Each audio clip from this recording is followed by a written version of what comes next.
सुन रहे हो? गाय बिना कुछ खाए ऐसे खड़ी है। मेरा तो दिल बैठा जा रहा है। इतनी कोमल घास काट कर लाई, लेकिन तुम एक बार देखो तो सही, उसने उसे सूंघा तक नहीं। हमेशा तो कैसे फटाफट खा जाती थी, आज ऐसा क्यों कर रही है भला? अरे मैं भी तो यही सोच रहा हूँ सीमा। इनका शरीर जैसे सुस्त सा पड़ गया है। देखो आंखें भी कैसी अंदर धंसती जा रही हैं। घास तो हम रोज़ ही देते हैं, पता नहीं आज ऐसा क्या हुआ जो मुंह भी नहीं लगा रही हैं। क्या तुमने इन्हें कोई दूसरी घास दी है क्या? नहीं तो, उसी खेत के किनारे की नरम घास ही तो दी थी। तुम एक काम करो ना, डॉक्टर अजय को बुला लाओ। वो आदमी जितना ज्ञानी है उतना ही पशुओं की नस नस को समझता है। ये गाय ही तो हमारा इकलौता सहारा है। अगर ऐसे बेदम पड़ी रही तो मैं कैसे जीऊंगी?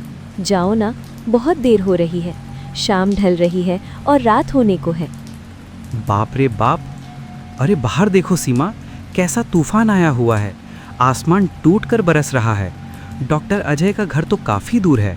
उस मैदान को पार करके इतनी दूर जाना क्या आसान बात है? और कोई उपाय भी तो नहीं है। गायों को इस तरह बीमार देखकर मैं हाथ पर हाथ धरकर तो बैठ नहीं सकती। जाना ही होगा। बारिश में थोड़ा भीग जाओगे तो कुछ नहीं होगा, लेकिन गायों की जो हालत दिख रही है वो अब ज़्यादा देर बर्दाश्त नहीं कर पाएंगी। तुम एक बड़ा छाता लेकर निकलो। मन ही मन भगवान को याद कर रही हूँ। तुम जल्दी जाओ, जब डॉक्टर रहेंगे तो ज़रूर कोई रास्ता निकलेगा। मैं इनका बदन पोंछ देती हूँ, तुम जल्दी करो। हाँ सही कह रही हो। अरे तुम डरो मत, मैं जा रहा हूँ। गांव के सारे रास्ते इस समय कीचड़ से भर गए हैं, फिर भी मैं दौड़ते हुए जा रहा हूँ। तुम गौशाला छोड़कर कहीं मत जाना। अगर मेरे डॉक्टर को लेकर लौटने तक गाय ज़्यादा तड़पे तो थोड़ा पानी का छींटा मार देना, ठीक है ना? तुम संभल कर जाना, रास्ता फिसलन भरा है, बहुत ध्यान से कदम रखना। मैं यहीं हूँ, तुम्हारी राह देख रही हूँ। भगवान करे डॉक्टर बाबू घर पर ही मिल जाएं। अरे तुम चिंता मत करो, मैं अभी आता हूँ। तुम बस गायों के पास ही रहो। अरे डॉक्टर बाबू, अरे डॉक्टर बाबू, घर पर हैं क्या? बड़ी मुसीबत आ गई है, आप एक बार चलिए ना डॉक्टर बाबू। अरे कौन है? अरे रघु, क्या बात है भाई, ऐसे तूफान में इस समय शाम को यहाँ? क्या हुआ, तबीयत खराब है क्या? नहीं डॉक्टर बाबू, मेरी तबीयत ठीक है, लेकिन घर पर दोनों गाय कल से बिल्कुल पानी और चारा खा ही नहीं रही हैं। सुस्त हो गई हैं, शरीर भी गर्म लग रहा है। आप कृपया करके एक बार चलिए ना, वरना गायों को बचाया नहीं जा सकेगा। ऐसा क्या? अरे तो पहले बताना चाहिए था ना। बारिश का जोर तो देखो, थमने का नाम ही नहीं ले रही। अच्छा चल ठीक है, तू रुक, मैं अपना थैला और टॉर्च लेकर आता हूँ। गाय अगर खाना ना खाए तो चिंता की बात है भाई। जानवर मुंह से थोड़ी बोलते हैं, वो बस खाना नहीं खाते हैं, समझ जाओ। चल देर नहीं करनी चाहिए। अजीब बात है डॉक्टर बाबू, घास दे रहे हैं, पुआल दे रहे हैं, वो कुछ भी छू ही नहीं रही हैं, बस चुपचाप खड़ी होकर सुस्ता रही हैं। ऐसा तो पहले कभी नहीं हुआ। कई बार पेट की खराबी या किसी अज्ञात संक्रमण की वजह से भी ऐसा हो सकता है। चिंता मत कर, मैं देख लेता हूँ। अरे वो देख रघु, पानी के बहाव में क्या टमाटर के पौधे बहकर नहीं आ रहे हैं क्या? इतने सुंदर और ताज़े पौधे तो आसानी से देखने को नहीं मिलते। हाँ हाँ डॉक्टर बाबू, बाढ़ जैसा पानी है, किसी खेत से बहकर आए होंगे। अब ये तो बर्बाद हो जाएंगे। अरे तू इन्हें रख, ये पौधे देख रहा है, कितने ताज़े हैं, कहीं से भी सड़े नहीं हैं, कितने शुद्ध लग रहे हैं। ये कोई साधारण खाद वाले पौधे नहीं लगते। रख ले, काम आ सकते हैं। हाँ डॉक्टर बाबू, देखता हूँ अगर ये किसी काम आ सके तो। चलिए ना, रास्ता लंबा है, गाय को देखना है। हाँ हाँ चल, देर करना ठीक नहीं होगा, पहले गायों की हालत देखते हैं। हाय मेरी किस्मत, डॉक्टर बाबू अभी तक नहीं आए। गायों को थोड़ा पानी भी नहीं पिला पा रही हूँ। तुम लोग ऐसा क्यों कर रही हो रे? थोड़ा मुंह तो खोलो। आ गया सीमा, मैं आ गया। तुम चिंता मत करो, इस तूफान में आने में थोड़ा देर तो हो गई। लाओ देखो तो गायों को क्या हुआ है। डॉक्टर बाबू, गायों को कल से जो भी दे रही हूँ ना, वो मुंह फेर ले रही हैं, जैसे खाने का मन ही नहीं है इनका। किसी भी चीज़ में जैसे कोई रुचि ही नहीं है। यहाँ तक कि पानी भी नहीं पीना चाह रही हैं। देखता हूँ, शांत रहो, मैं सब देख रहा हूँ, अभी थोड़ा चुप रहो। देखो तो सांस कैसी चल रही है। अरे डॉक्टर बाबू, देखिए तो, क्या इनका ध्यान इन टमाटर के पौधों की तरफ ही है क्या? देखिए, इसने पलट कर देखा। अरे वाह, सच में वो तो गर्दन उठाकर उधर ही देख रही है। हे भगवान, ये क्या माजरा है? जो गाय घास देखते ही मुंह फेर रही थी, उसने इस तरह टमाटर के पौधे खा लिए। ये तो कोई जादू लग रहा है। लेकिन इन पौधों को जिस तरह इसने खाया है सचमुच असाधारण है। रघु के हाथ के इन पौधों में जरूर कुछ ऐसा है जिसकी इनके शरीर को जरूरत है। हाँ डॉक्टर बाबू, वो और मांग रही हैं, कितने चाव से खा रही हैं, देखिए ना। देखो रघु, मुझे लगता है जैसे इन्हें बहुत दिनों बाद तृप्ति देने वाली कोई चीज मिली हो। खाओ, आराम से खाओ। सच कह रही हो, मैंने ऐसा कभी नहीं देखा। कितना अजीब मामला है। इस बात की गहराई में जाना होगा। इन पौधों में ऐसा क्या गुण है जो हमारी जानी पहचानी घास में नहीं है? रघु, ये पौधे तुम्हें कहाँ मिले थे, जरा याद करके बताना। अरे रास्ते के किनारे वो नाले के पानी में बहकर आ रहे थे ना। अरे आप ही ने तो कहा था उठा लो। हाँ, ये कोई साधारण घटना नहीं है। चलो हम बैठक में चलकर थोड़ी चर्चा करते हैं। गाय आखिर क्या चाहती हैं, ये शायद यही पौधे हमें बताएंगे। चलो। मामला काफ़ी रहस्यमय है। एक बीमार जानवर साधारण घास फूस छोड़कर अचानक टमाटर का पौधा खाने लगे, ये जानवर के स्वभाव के खिलाफ है। विज्ञान और अनुभव से परे की बात है। मुझे लगता है इसमें ज़रूर कोई ना कोई वजह है। हाँ, आपकी बात में दम है। आप डॉक्टर हैं, आप जो कहेंगे सही कहेंगे। हमारे तो कुछ समझ नहीं आता। डॉक्टर बाबू, क्या हम कोई ऐसी गलती कर रहे हैं जिसे वो समझ रहे हैं पर हम नहीं समझ पा रहे? क्या पुआल या घास में कोई दोष है? आज तो मैंने नया पुआल ही दिया था, पुरानी घास तो सारी फेंक दी थी। तुमने ठीक पकड़ा सीमा। आजकल की खेती में जिस तरह रासायनिक जहर और कीटनाशकों का इस्तेमाल हो रहा है, वो सिर्फ कीटों को नहीं मार रहा बल्कि मिट्टी के गुण भी खत्म कर रहा है। शायद उसी जहरीली घास को खाकर गायों की हालत हुई है। इसका मतलब क्या उन पौधों में कोई कीटनाशक नहीं था? क्या वो एकदम शुद्ध पौधे थे? बिल्कुल सही कहा। मुझे लगता है प्रकृति ने अपना संतुलन जिस तरह बनाए रखा है, वो पौधा शायद किसी ऐसी जगह उगा था जहाँ किसी कृत्रिम जहर का साया भी नहीं पड़ा। गायों के अवचेतन मन ने शायद शुद्धता के अंतर को पहचान लिया। वो ठीक होना चाहती हैं, इसलिए शुद्ध भोजन की तरफ झुकी हैं। तो अब तो डॉक्टर बाबू आपने हमें बहुत बड़ी मुसीबत से बचने का रास्ता दिखा दिया। गायों को अगर वैसा ही शुद्ध भोजन मिलता रहे तो क्या वो फिर से पहले की तरह तंदुरुस्त हो जाएंगी? हाँ, ज़रूर। लेकिन सवाल ये है कि हमें इतने टमाटर के पौधे मिलेंगे कहाँ? जो बहकर आए थे वो तो बस कुछ ही पौधे थे। मुझे लगता है हमें उस पौधे के स्रोत को खोजना होगा। जहाँ भी ये पौधे उगे हैं वहाँ ज़रूर किसी अलग तरह से खेती होती होगी। ठीक है डॉक्टर साहब, मैं कल सुबह ही निकलूँगा। जिस तरफ वो नाला गया है उसी रास्ते पर चलने से ज़रूर किसी न किसी खेत का पता चल जाएगा।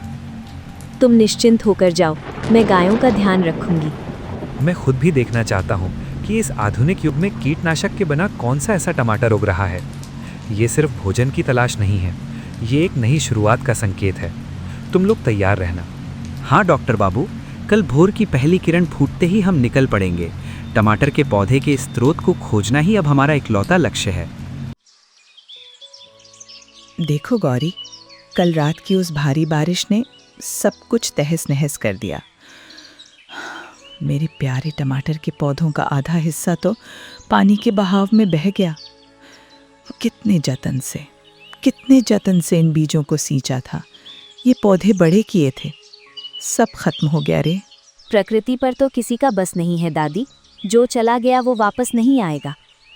लेकिन देखो, जड़ की तरफ के कुछ पौधे अब भी मजबूती से मिट्टी को पकड़े हुए हैं। इन कुछ पौधों को ही हम फिर से सहेज कर लगा सकते हैं। तू बहुत आशावादी है गौरी, लेकिन इस जरा सी जमीन में क्या फिर से वो रौनक आ पाएगी? क्या पहले जैसी पैदावार होगी? मैंने जो सपना देखा था कि बिना किसी कृत्रिम जहर की सब्जियां उगाकर अपने गांव के लोगों को हैरान कर दूंगी, क्या वो कभी पूरा होगा? ये कीचड़ से भरी हालत देखकर मेरा दिल फटा जा रहा है। होगा दादी, जरूर होगा। इंसान तो कितने धीरज के साथ खेतों में काम करता है। चलो हम आज ही काम में लग जाते हैं। पानी हटने के बाद कीचड़ वाली मिट्टी सूख जाएगी, तब ढीले हो चुके पौधों को फिर से खाद डालकर अच्छे से रोप देंगे। इन पौधों को देखो, अब भी कितने जीवंत हैं। क्या इन्हें नज़रअंदाज किया जा सकता है? तू साथ होती है तो मेरी हिम्मत बढ़ जाती है। सच है, मिट्टी कभी किसी को खाली हाथ नहीं लौटाती। हमें बस थोड़ा सब्र रखकर इस मिट्टी को समय देना होता है। चल जब तू कह रही है तो आज ही काम शुरू करते हैं। मैं एक काम करती हूँ, पास की झाड़ी से कुछ सूखा पुआल और गोबर की खाद ले आती हूँ। मिट्टी को थोड़ा पोषण देना होगा, तब देखना ये पौधे फिर से हरे भरे हो जाएंगे। मैं तब तक पानी निकलने का रास्ता थोड़ा खोद देती हूँ ताकि जमा हुआ पानी जल्दी बाहर निकल जाए। दादी, देखना इन्हीं पौधों से हमें बहुत सारे टमाटर मिलेंगे। हमारी ये मेहनत बेकार नहीं जाएगी। कोई रासायनिक खाद तो हम छूते नहीं हैं, इसीलिए शायद इनका दाम बहुत ज़्यादा है। कोई अगर सच में इन पौधों की अहमियत समझे तभी मेरी मेहनत सफल होगी। हम अभी काम में लग जाते हैं। धूप निकलने से पहले पौधों को ठीक से लगाना होगा। तुम लोग कौन हो बेटा? सुबह सुबह इस कीचड़ भरे खेत में क्यों आए हो? दादी अम्मा, हम बहुत बड़ी मुसीबत में पड़कर आपके पास आए हैं। मेरी दोनों गाय कल से कुछ खा ही नहीं रही थीं, लेकिन कल रात आपके खेत के कुछ टमाटर के पौधे जैसे ही उनको मिले, उन्होंने बड़े चाव से खा लिए। हमारे खेत के पौधे? कल के तूफान में तो हमारे बहुत से पौधे बह गए थे। क्या वही पौधे आप लोगों को मिले? बिल्कुल सही दादी अम्मा, आपके इन पौधों में ऐसा क्या गुण है कि गाय बाकी सब खाना छोड़कर इन्हें खाना चाह रही हैं? और क्या होगा बेटा, मैं तो कोई जहरीली दवा नहीं डालती। मिट्टी में सिर्फ गोबर की खाद और पुआल देती हूँ। मिट्टी ही सारा पोषण देती है। अविश्वसनीय, कोई कीटनाशक नहीं है, इसीलिए पौधे इतने शुद्ध हैं और यही असली रहस्य है। तो दादी अम्मा, हमारी गायों की पीठ की बीमारी का क्या यही एकमात्र इलाज है? ये तो मैं नहीं कह सकती बेटा, लेकिन जहरीला खाना खाने से जानवरों का पेट तो खराब होगा ही। तुम लोग ये पौधे ले जाकर उन्हें खिलाने का इंतजाम करो। दादी, इनकी गायों की तकलीफ देखकर मेरा भी मन दुखी हो रहा है। हमारे पास बचे हुए बाकी पौधे क्या इनकी मदद कर सकते हैं? देखिए अम्मा, हम समझ सकते हैं कि आपने कितनी मेहनत से ये खेत तैयार किया है। एक पौधा हम जांच के लिए ले जाना चाहते हैं, क्योंकि ये शुद्ध सब्जी ही हमारे गांव के लोगों की आंखें खोल सकती है। जांच करो बेटा, मुझे कोई आपत्ति नहीं है।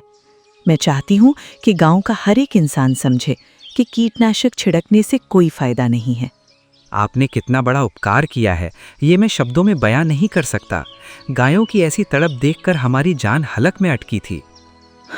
जब इतनी दूर से आए हो तो यकीनन इन बेजुबान जानवरों के लिए तुम्हारे दिल में ममता है। यही असली प्यार है। हम वादा करते हैं कि इन पौधों को लेकर हम अच्छी तरह से शोध करेंगे ताकि भविष्य में ऐसी खेती और बढ़ सके। इसके लिए पूरा प्रयास करेंगे। ठीक है रघु, अब जांच करके देखा जाए। गौरी, दादी अम्मा का दिया हुआ टमाटर का पौधा और साधारण घास में से गाय किसे चुनती है? ठीक है डॉक्टर बाबू, मैं पहले साधारण घास देती हूँ। देखते हैं वो क्या करती है। बस बहुत देख लिया। वो घास को छूना भी नहीं चाहती।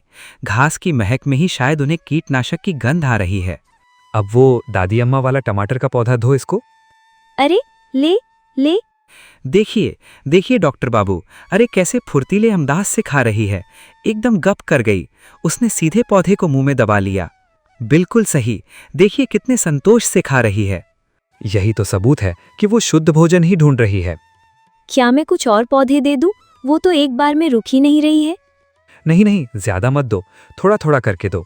उनका पेट बहुत दिनों बाद शुद्ध भोजन पा रहा है, इसीलिए पचाने के लिए समय देना होगा। डॉक्टर बाबू, क्या आपको लगता है कि सारी समस्याओं का हल यही पौधा है?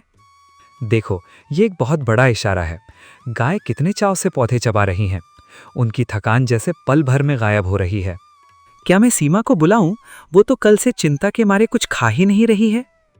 हाँ, जरूर बुलाओ। उसे दिखाओ कि गाय कैसे ठीक हो रही है। इससे उसके मन का बोझ भी काफी कम हो जाएगा। ऊपर वाले का शुक्र है, आखिरकार इन्होंने कुछ खाया। रघु, तुम उस दादी से पौधे ले आए, इसलिए आज इनके चेहरे पर रौनक लौटी। सिर्फ खाना नहीं सीमा, ये टमाटर के पौधे इन्हें अंदर से तंदुरुस्त बना रहे हैं। हमने आज एक बहुत बड़ा सच सीखा है। लेकिन डॉक्टर साहब, कुछ पौधों से तो सारी गायों को ठीक नहीं किया जा सकेगा। हमें कोई स्थायी उपाय सोचना होगा ना? हाँ, उसी रास्ते को तो खोजना होगा। ये टमाटर का पौधा हमें रास्ता दिखा रहा है कि मिट्टी को फिर से शुद्ध करना होगा। डॉक्टर बाबू, मैं उस बूढ़ी अम्मा के पास जाकर सीखूंगी कि बिना कीटनाशक के ऐसे पौधे कैसे उगाए जाते हैं। अपनी गायों को मैं अब और जहरीली घास नहीं दूंगी। बहुत बढ़िया योजना है। मैं तुम्हारी हर संभव मदद करूंगा। देखना, यही कोशिश एक दिन हमारे पूरे गांव को बदल देगी।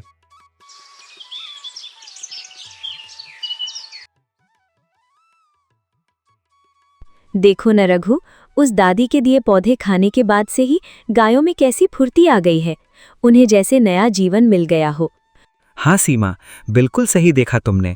लेकिन मेरे दिमाग में एक ही सवाल घूम रहा है। हर दिन तो इस तरह चमत्कारिक रूप से नाले से पौधे बहकर नहीं आएंगे। हमें कोई स्थायी इंतजाम करना होगा। मुझे भी यही लगा है। कल ही मैं उस दादी अम्मा के घर जाऊंगी। वो जिस तरह बिना कीटनाशक के इतनी सुंदर फसल उगाती हैं, मुझे भी वो तरीका सीखना होगा। ठीक कहा तुमने।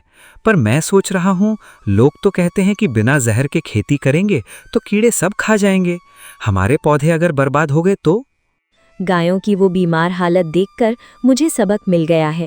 मैं चाहती हूँ कि मेरे घर के जानवर प्रकृति का शुद्ध खाना खाकर जीवित रहें। इसके लिए जितनी मेहनत करनी पड़ेगी, मैं करूँगी। तेरी बातें सुनकर लग रहा है कि तूने पक्का इरादा कर लिया है। क्या दादी अम्मा हमें सब कुछ सिखाने के लिए तैयार होंगी? क्यों नहीं होंगी? उन्होंने तो खुद ही कहा है कि सब लोग बिना जहर के सब्जियां उगाएं। हमारी लगन देखकर वो यकीनन मुंह नहीं मोड़ेंगी। सही कह रही हो। हम दोनों मिलकर अगर एक छोटी सी जगह पर खेती शुरू करें तो अपने खाने का इंतजाम भी हो जाएगा। और वैसे भी बाजार से लाई हुई रसायन मिली सब्जियां खरीदकर अपनी गायों और घर के लोगों का शरीर खराब करने का कोई मतलब नहीं है। मेरा डर पूरी तरह खत्म नहीं हुआ है सीमा, लेकिन तेरी जिद देखकर हौसला मिल रहा है। हम धीरे धीरे मिट्टी की देखभाल करना शुरू करेंगे। हमें अपने इस छोटे से परिवार को जहर के चंगुल से बचाना होगा। मुझे यकीन है दादी अम्मा हमारी मार्गदर्शक बनेंगी। तो फिर बिल्कुल तय रहा। कल सुबह हम दोनों दादी अम्मा के पास जाएंगे। ऊपर वाले की कृपा से सब ठीक हो जाएगा। देखना, हमारी गौशाला फिर से खुशियों से भर जाएगी।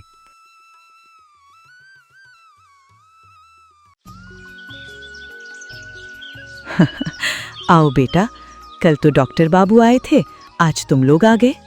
क्या सोच कर आए हो, बताओ तो जरा। दादी, हमारी गाय अब काफी ठीक है। ये सब आपके उस टमाटर के पौधे का कमाल है। सच में दादी अम्मा, हम बहुत आभारी हैं। अगर आप हमें थोड़ा सिखा दें कि बिना कीटनाशक के ऐसी फसल कैसे उगाई जाती है तो हमारी बहुत मदद होगी। अरे वाह, यही तो मैं चाहती हूँ।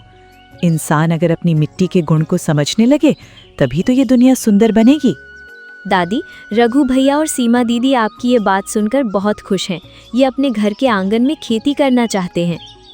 हाँ दादी, बाजार की जहरीली सब्जियां अब हम अपनी गायों को नहीं खिलाना चाहते। उन्हें तड़पते देखकर बहुत दुख होता है।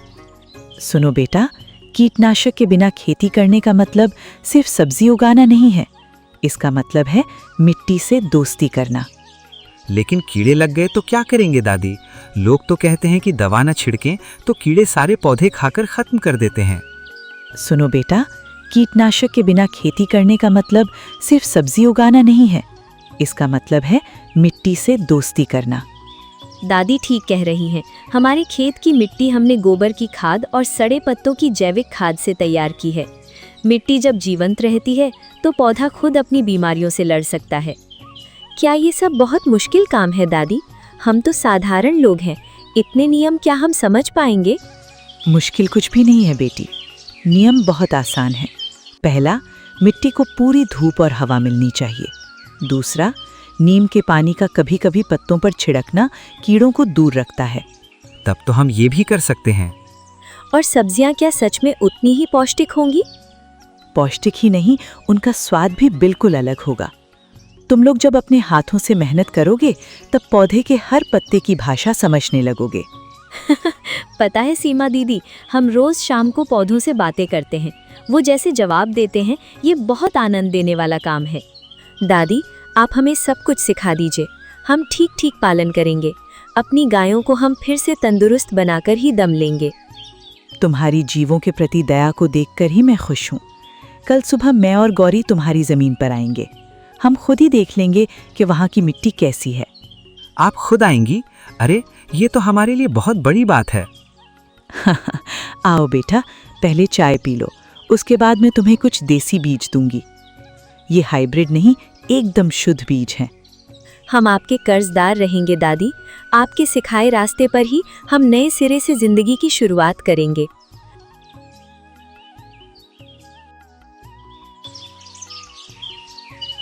सीमा, इधर आ। अरे देख, पौधे कितने ताजे हो गए हैं, एक कीड़ा भी नहीं है, जैसे पौधे मुस्कुरा रहे हों। देखूंगी क्यों नहीं, इस 1 महीने में तो हमने किसी और सुख चैन की तरफ देखा ही नहीं। बस दादी के सिखाए नियम और इस मिट्टी की सेवा के अलावा कुछ नहीं समझा। देखो, पौधों का रंग कितना शानदार है। ओ मेरी गायों, तुम्हारे लिए इतनी मेहनत की है, अब कम से कम पेट भरकर ये शुद्ध खाना खाओ। डॉक्टर बाबू ने उस दिन कहा था ना, प्रकृति हमें सब कुछ देगी। सचमुच आज गाय कितनी तंदुरुस्त हैं, इनकी त्वचा पर फिर से वही पुरानी चमक लौट आई है। सिर्फ गाय ही नहीं रघु, हमारे मन की थकान भी जैसे दूर हो गई है। मेहनत की फसल जब ये जानवर चाव से खाते हैं, तब हमारी तकलीफों की सार्थकता मिल जाती है। गांव के बहुत से लोग अब हमें देखकर हैरान होते हैं। दादी के वो बीज और हमारे सब्र का फल आज सबकी आंखों के सामने है। चलो आज एक उत्सव मनाया जाए। दादी, अम्मा और गौरी को बुलावा भेज दो। हमारे घर के सारे लोग मिलकर आज दोपहर में शाकाहारी दावत का आनंद करेंगे। बिल्कुल सही कहा, हमारी इस सफलता की वजह तो वही है। मैं अभी खाना तैयार करती हूँ, सब मिलकर खुशी खुशी इस जीत का जश्न मनाएंगे।